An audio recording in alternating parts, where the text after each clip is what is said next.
ఇక చిత్తూరు జిల్లా చౌడేపల్లి మండలంలోని ప్రభుత్వ జూనియర్ కాలేజీలో వరద నీళ్లు చేరాయి. కళాశాల నీటితో నిండిపోయింది.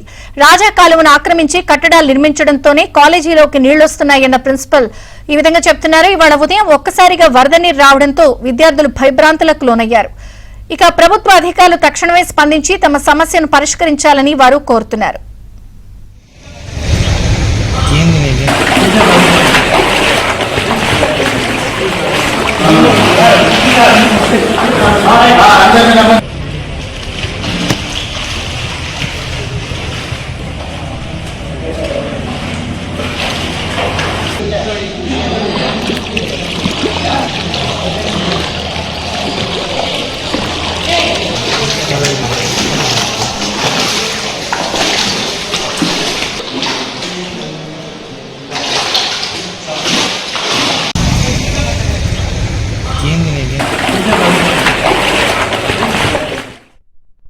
ఆల్రెడీ పలుమార్లు మన ఎండిఓ ఎంఆర్ఓ ఆఫీసులో సెక్రటరీ గారికి కూడా తెలియపరచడం జరిగింది.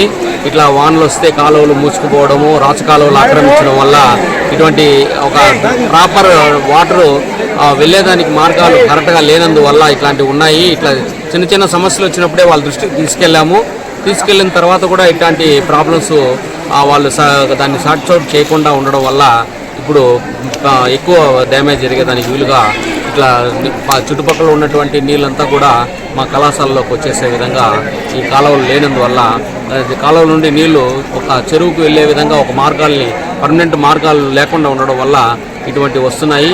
అది గతంలో కూడా మేము ఇట్లాంటి వాటిని తీసుకెళ్ళి వాళ్ళ దృష్టికి తీసుకొచ్చి ఫోటోలు కూడా చూపించి పంచాయత్ సెక్రటరీని కూడా కలిసి ఆ ఎండిఓ గారిని అందరికీ చెప్పడం జరిగింది. ఆ టెంపరీగా ఏదో ఆ రోజు చేశారే కానీ మళ్ళా ఇట్లా కాలువలు ఏర్పరచడం కానీ ఏమైనా జరగలేదు. దయచేసి ఇట్లాంటివి చేయకపోతే కళాశాల విద్యార్థులకు కూడా ఆరోగ్యానికి కూడా ఇబ్బందులుగా ఉంటాయి. కళాశాల రన్ చేయాలన్నా కూడా ఇబ్బందిగా ఉంటుంది.